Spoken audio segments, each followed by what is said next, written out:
WhiskyJason here, whiskey from the viewpoint of an American over here in Germany, often tasting rare and exotic whiskeys. Today I finally have another whiskey from France, and this time we have the Amarik Whiskey Breton, B-R-E-T-O-N, single malt. This is a geographical indicator, just like Irish whiskey, just like single malt Scotch, just like bourbon, and this is 15 years of age. This is the oldest French single malt whiskey ever that has come to the market.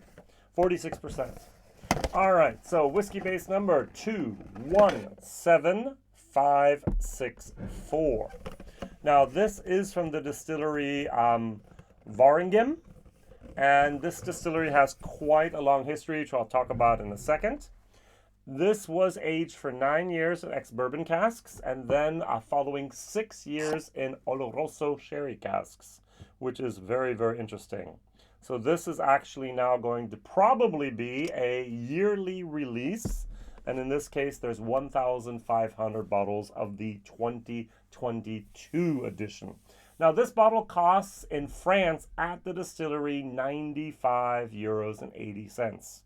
In Germany the price is 72 euros and 80 cents.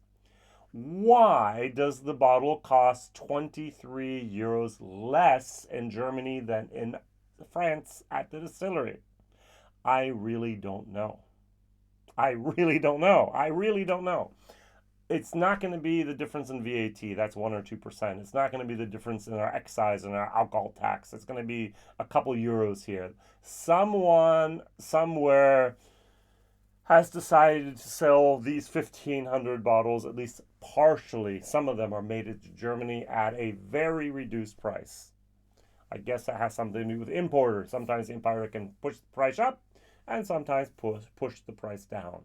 Maybe the German market is going to be, hey, this is what we need to actually move this product. All right, so we're going to briefly talk about the distillery. The distillery was founded on the 1st of July, 1900. So 122 years ago by Distillery Warenghem. And he actually was making a type of elixir, a spirit. So 1919, so 19 years later, his son actually became the successor and started making liqueurs.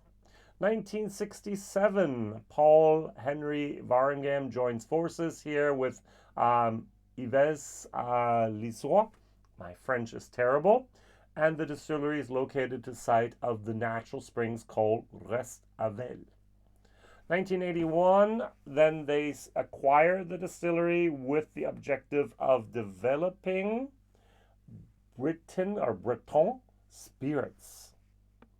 Okay, this is Gilles Lezois is a trained pharmacist, succeeding his father, and eager to revive the distillery. He decides to focus the company's activities on regional products, notably creating then here spirits only from that region. In 1983, the first whiskey is distilled. 1983, that's a long time ago.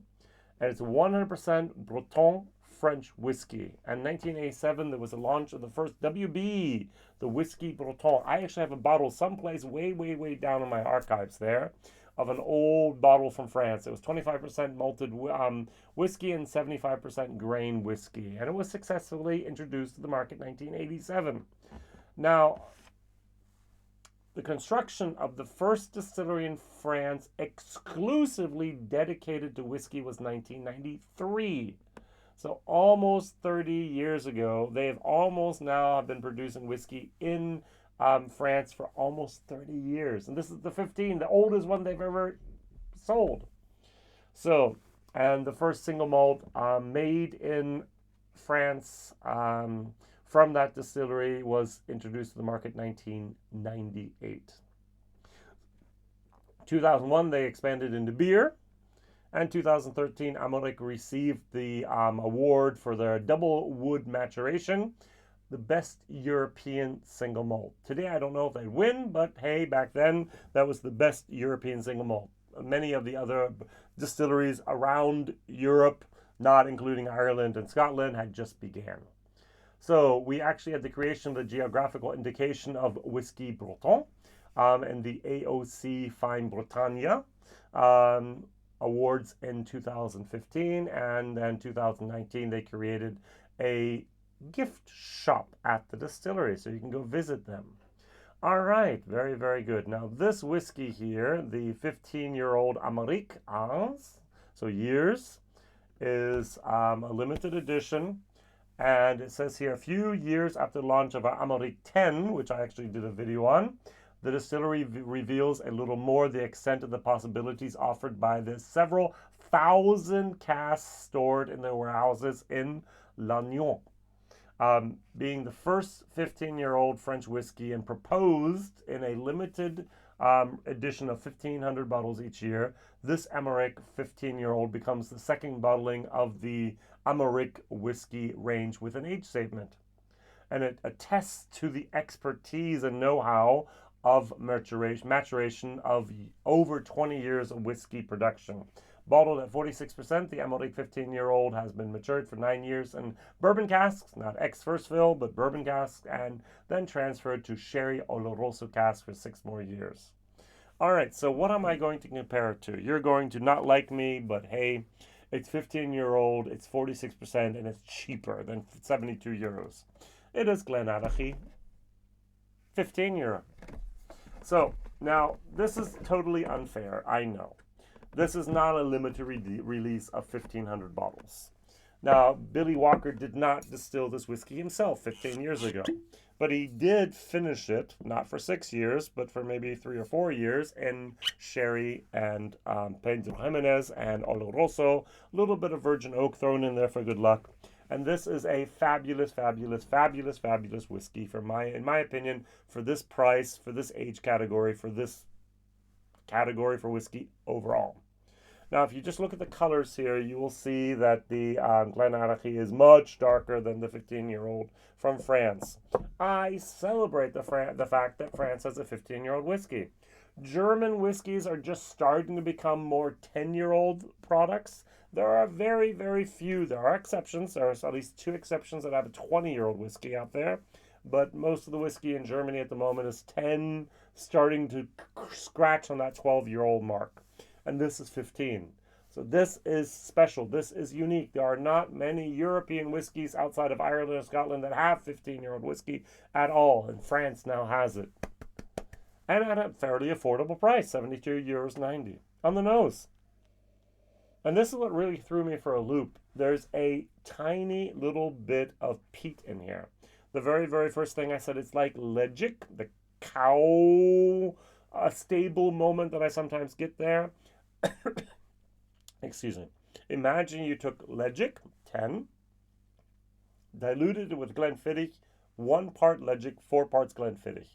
That is the intensity of this product here for this peat.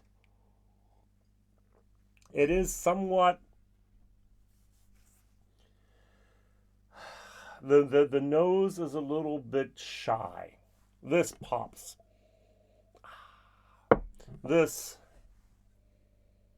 you have to search for a little bit. There is some dried apricots. There is a lot of caramel going on here. I don't get a sherry punch in your face, but I do get a little bit of varnished wood. I do get a little bit of that dried apricot moment, and I do get that touch of peat. Now, I am a perfect indicator if there's sulfur anywhere and if there's peat anywhere.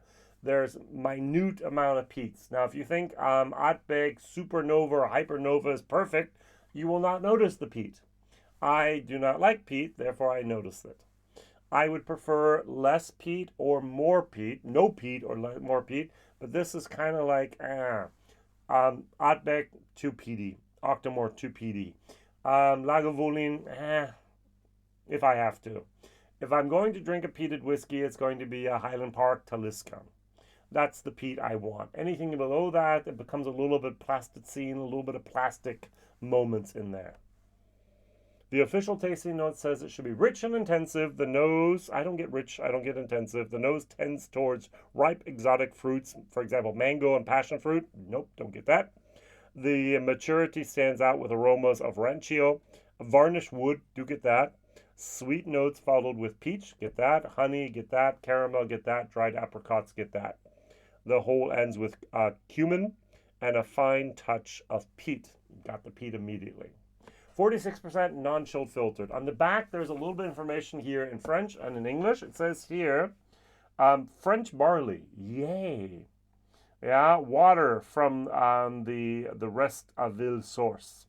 It's double distilled in copper pot stills, yay. It's matured in oak casks, bourbon as well as Oloroso sherry. It's the oceanic influence of the Breton climate.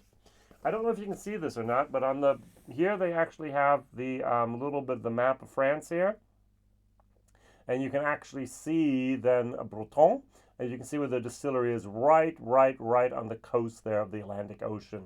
That's something they need to push a tiny little bit more there. I think that's fantastic. All right, so we have the geographic indicator of whiskey Breton. We have the non-chilled filtered, natural color, and it's rich and fruity single malt. So let's try this. Cheers.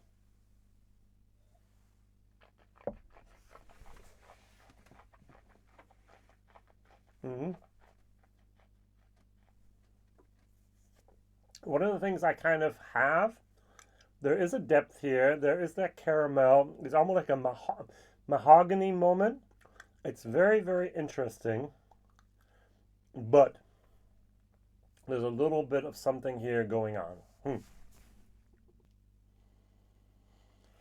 And that little bit of something that's going on is like an old bottle flavor. It's good. It's good. There's a little bit of that peat. Yeah. I'm not the peat head. I think there's people that are really going to love this whiskey.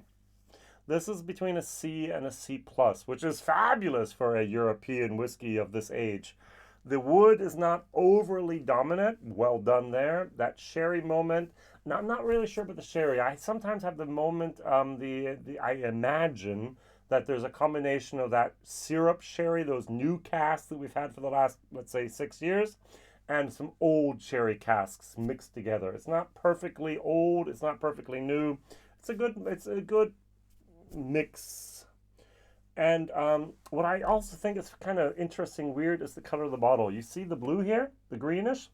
I think this is going to be recycled glass, which I haven't found any information anywhere. I know Nick Need uses recycled glass as well, and it's not always as pure and as untainted as other glass, and so it's good for the environment, I think. And this is a for us in Germany, 17 euros 90 is a good price. It's a solid C. Now, if you only have 72 euros to spend, and you're going to buy one bottle of whiskey, I would recommend this. This will blow your socks off. This is just a fabulous whiskey. On the nose,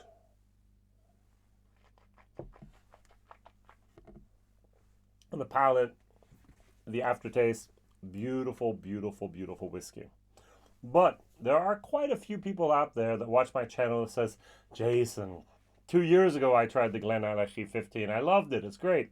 I have 2 bottles stored away, but I want to buy something different. I want to buy something special. I want to buy something unique. And by the way, I love France. I love Bretagne. I love Breton. I love this region. This is the whiskey to find. This is the whiskey to drop by. 15 years of age for 72 euros is not bad. Now, if you're in France and you're going to pay 90 to 95 euros, I'm going to go like, oh, well, maybe someone from Germany can send me the bottle. But this is actually a very good whiskey. We should be celebrating French whiskey, that they have 15-year-old whiskeys out there. There are not very many places in Europe that have 15-year-old whiskey outside of Ireland and Scotland. This is a European whiskey trailblazer, and that's very good. So on the palate it says here sharp and sweet. I don't get the sharpness, I do get the sweetness. The palate starts on fresh, ripe fruit pear, banana. I get an overripe banana, and evolves towards a sweet touch of honeyed candy and exotic fruits. The fruitiness is enhanced by peppery and spicy notes of clove and cinnamon. I don't get the pepperiness here at all. And the finish should be and can be long and warm, and the finish swings between spicy and slightly smoky notes. and it ends on a sweet note of peach jam. I would have said apricot, but hey, that's that.